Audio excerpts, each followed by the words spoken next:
À la Chine et l'Inde, ensemble, c'est bientôt 3 milliards d'êtres humains, c'est-à-dire pratiquement la moitié de l'humanité. Et cette moitié de l'humanité, l'Afrique doit la rejoindre en tant qu'ancienne victime de la colonisation et créer une internationale des anciennes victimes de la colonisation, sans esprit de revanche.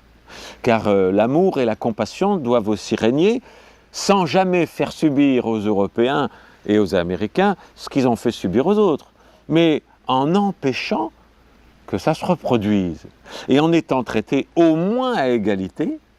Et il se peut très bien, avec les richesses économiques et intellectuelles que possède le bloc Chine, Inde, Afrique, Amérique du Sud, qui ont toutes les ressources mondiales, qu'un jour l'Europe et les États-Unis soient en situation de tiers-monde. Et il appartiendra aux gens de l'Afrique et aux anciens colonisés d'aider mieux, s'il vous plaît, que ce qui a été fait pour vous, parce que c'était l'aide au développement, c'était plutôt une aide au sous-développement. Il vous appartiendra, à vous, population future de l'Afrique et de Kama, et des États anciennement colonisés, d'aider sincèrement. Actuellement, les Africains font la queue pour émigrer dans les pays riches, en France, etc.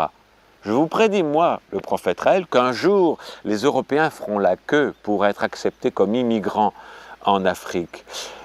J'espère, je compte sur vous pour les traiter mieux qu'ils vous traitent quand vous voulez aller en Europe. La situation est en train de se retourner, vous le voyez déjà apparaître, tout ce que je vous raconte là. Énormément de nouveaux diplômés des universités françaises, au lieu de trouver un travail en France ou aux États-Unis, reviennent au pays, reviennent en Afrique, parce qu'ils y sont mieux traités, parce qu'il n'y a pas de racisme, et parce qu'ils vont pouvoir s'y développer d'une façon beaucoup plus forte, en créant des entreprises en Afrique. Et les Chinois ont compris ça, qui commencent à investir massivement en Afrique. C'est extraordinaire, c'est magnifique.